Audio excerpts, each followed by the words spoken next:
Alrighty guys, what is up? Welcome back to Empyrion Galactic Survival with Lone Debater 7, the full release edition. And today, we're just going to be catching you up on what has kind of happened on this playthrough thus far. So, since last time, I went out, cleared out some deposits, scouted around a little bit on the map, found some Polaris, found some Talon. I think Xerax is over in this area. But, yeah, so kind of did that, and then I built a base. I also built a hover vessel, and I built a small vessel.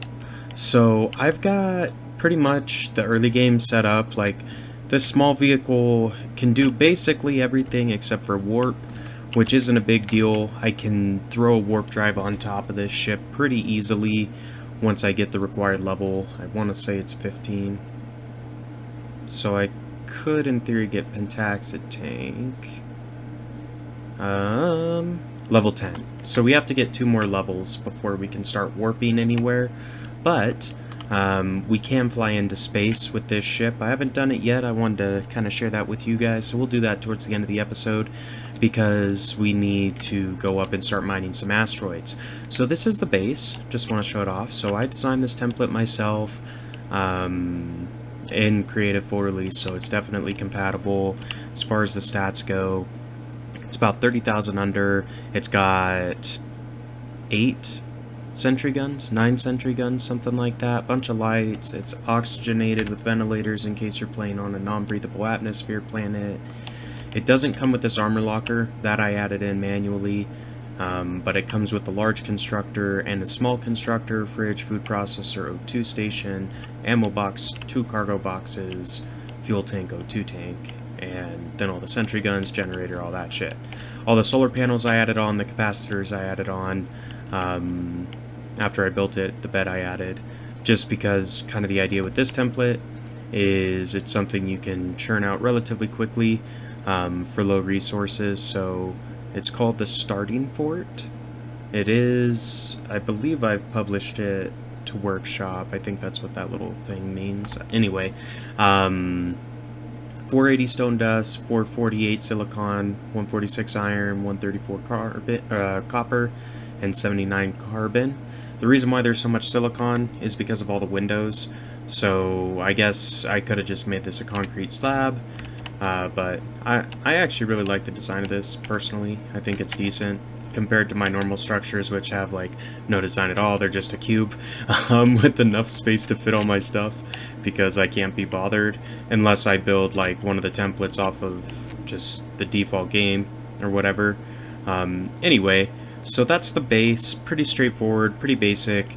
I'm basically using this until I can get enough resources together to build a capital vessel with a advanced constructor on it, which I want to say I don't need to wait until I get there.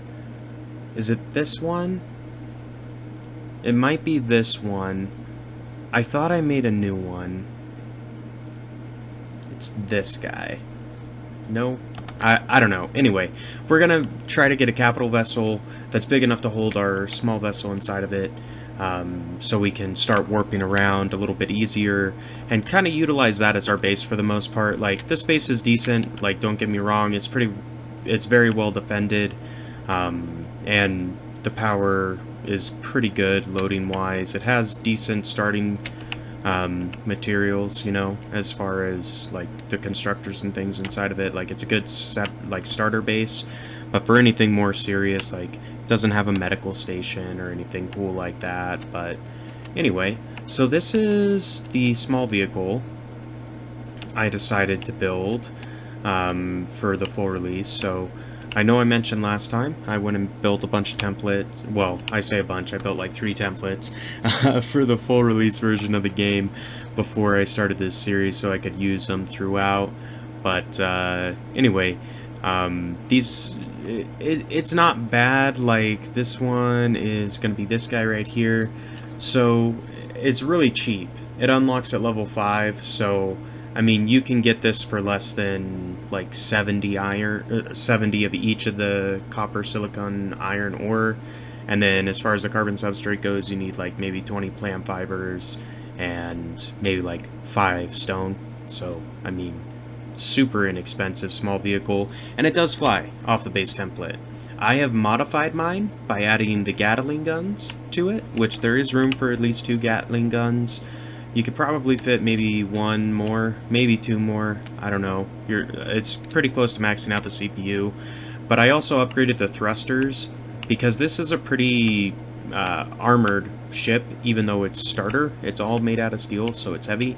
And the base template, it only has 1 small thruster pointing in each direction, and unfortunately, based off the size of the ship and everything like that,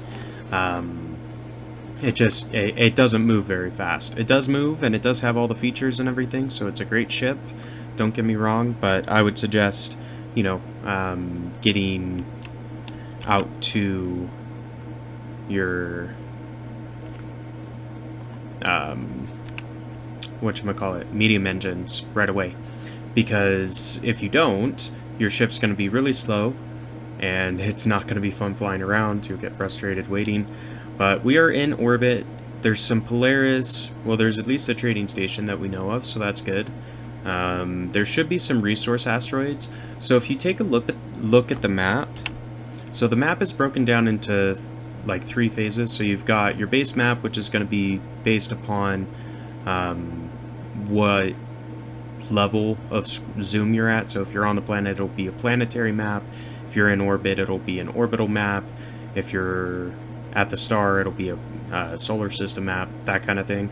So if we switch over to the system map and go info panel and set it to sector info and click on Hecklin, which is where we are, it says that we should be able to find magnesium, cobalt, promethium, well, that's at an asteroid field, iron and silicon and copper asteroids that are mineable out here. So I'm hoping that we can find a cobalt asteroid, because what we need to do at this point, I want to upgrade to a drill first and foremost. So I've spent some tech points and went and got the drill unlocked and everything, and that's what I'm shooting for. But I need an energy matrix in order to build it, and that costs 2 gold cobalt ingots, so I need 5 cobalt ore in order to build it, and there's no cobalt on the planet. So hopefully we can find some in one of these asteroids, and I'm hoping that it's like one of the first that we find. But I kind of just wanted to show you where we're at. I mean, as far as getting started, check out my other 2 or 3 Empyrion series, because that has not changed for the most part. I mean, it's a little different if you set your starting equipment difficulty to the same as mine, because you don't have like a detector and things like that right off the bat, so it becomes more important to get the first 2 levels so you can get a constructor unlocked and those kind of things. But anyway, I mean, it's pretty much the same playthrough getting started as it would be any other time I've played Empyrion. But once you get into space, there's a lot more stuff in space, so I'm really looking forward to this part of the gameplay. What I'm gonna do is basically fly around, mark some asteroids, everything like that, try to get what I need for my drill so I can really go harvest up a bunch of resources, because I want to have, you know, thousands of everything. There's cobalt, so perfect, we can mine this up, that's great. This ship does have a turret that's supposedly automated, so I'm kind of curious to see. Oh, he's way far away. I'm not even worried.